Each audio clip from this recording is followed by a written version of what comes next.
আসসালামু আলাইকুম এভরিওয়ান, সবাইকে স্বাগতম আমাদের চ্যানেলে। আজ আমরা আলোচনা করব বাংলাদেশের স্টার শাকিব খানের নতুন ব্লকবাস্টার সিনেমা তুফান নিয়ে। এই মুভিটি মুক্তির পর থেকেই বিশাল জনপ্রিয়তা অর্জন করেছে এবং দর্শকদের মধ্যে আলোড়ন সৃষ্টি করেছে। মুভিটির গল্প, ক্যারেক্টার এবং থিম নিয়ে আমরা বিস্তারিত আলোচনা করব, তাই ভিডিওটি শেষ পর্যন্ত দেখুন। চলচ্চিত্রটি পরিচালনা করেছেন রায়হান রাফি, যিনি ইতিমধ্যেই পরাণ ও দামাল এর মতো সুপারস্টার মুভি দিয়েছেন।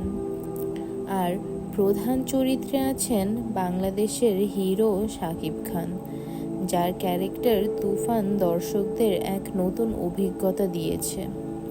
সাথে আরও রয়েছে মিমি চক্রবর্তী, মাসুমা রহমান নাবিলা, চঞ্চল চৌধুরী, যারা গল্পের গুরুত্বপূর্ণ অংশে অভিনয় করেছেন। গল্পের শুরু হয় 1990 সালের ঢাকা থেকে, যেখানে অপরাধ আর রাজনৈতিক শক্তিশালী একসাথে চলছিল। এই সময় এক বস্তিতে জন্ম হয়েছিল গালিব বিন গনি, যে পরবর্তীতে তুফান নামে পরিচিত হয়।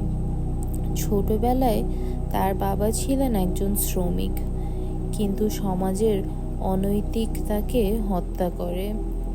এই ঘটনায় ছোট তুফানের মনে প্রতিশোধের আগুন জ্বলে ওঠে এবং সে ঠিক করে যে একদিন পুরো শহর তার নামে কাঁপবে।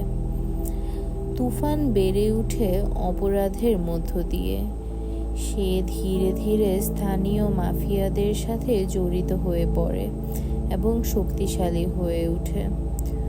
বড় হওয়ার পর তুফান ধীরে ধীরে স্থানীয় মাফিয়াদের একজন বড় শক্তিতে পরিণত হয়, কিন্তু সে শুধুমাত্র একজন সাধারণ গ্যাংস্টার নয়, সে একজন নেতা হতে চায়, যে সমাজের নিয়ম নিজেই তৈরি করবে। এদিকে পুলিশ অফিসার রুদ্র তাকে থামানোর চেষ্টা করে, কিন্তু তুফানের বুদ্ধি, শক্তি এবং জনপ্রিয়তার কারণে কেউই তাকে সহজে ধরতে পারে না। তার প্রেমিকা রুমা শুরুতে তার কাজের বিরোধী থাকলেও ধীরে ধীরে বুঝতে পারে যে তুফানের নিজস্ব নীতি রয়েছে। কিন্তু এই ক্ষমতা সহজেই ধরে রাখা যায় না। তুফানের সবচেয়ে বড় শত্রু হলো মাফিয়ার বস করিম ভাই, যে তাকে শেষ করে দিতে চায়। একসময় করিম ভাই এবং দুর্নীতিগ্রস্ত পুলিশ মিলে তুফানকে ফাঁসানোর পরিকল্পনা করে। তারা এক ভয়ানক ষড়যন্ত্র তৈরি করে, যার ফলে তুফান তার সবচেয়ে কাছের বন্ধুকে হারায়। এই দৃশ্য মুভির অন্যতম আবেগঘন মুহূর্ত। শাকিব খানের অভিনয় এখানে ভীষণ শক্তিশালী, যা দর্শকদের চোখে জল এনে দেয়। তুফান ঠিক করে এইবার খেলা শেষ হবে। সে একাই করিম ভাইয়ের আস্তানায় হানা দেয় এবং একের পর এক প্রতিশোধ নেওয়া শুরু করে।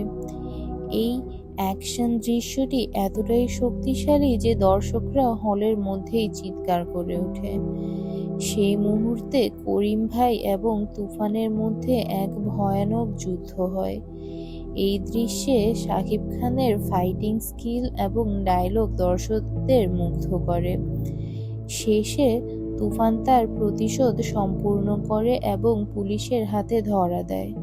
কিন্তু সে শুধু একজন গ্যাংস্টার নয়, সে একজন কিংবদন্তি হয়ে যায়, যে সাধারণ মানুষের মনে বেঁচে থাকবে।